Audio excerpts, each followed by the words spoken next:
Good morning. We are here now outside Luzard Farm.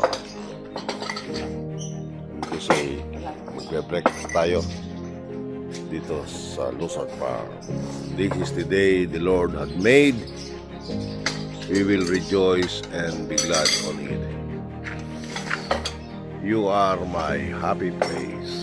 Yan po. Yung mga saging, yun ang nakita yung saging. Na yung paisa.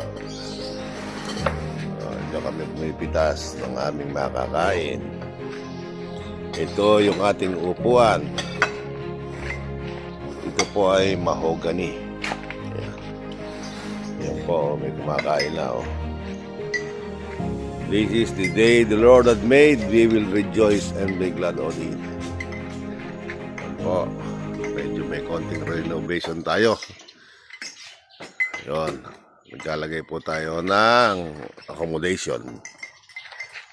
Yan. God bless us all. Let's have a breakfast. Thank you, Lord. Maraming salamat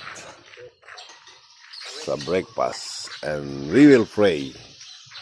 In the name of the Father, the Son, the Holy Spirit. Amen. Lord, we are very thankful for the food that we have on our table.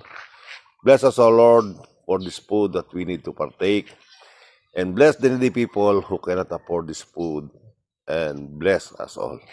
And we give glory to the Father, to the Son, the Holy Spirit. As was the beginning, is now and ever shall be, world without end. Amen.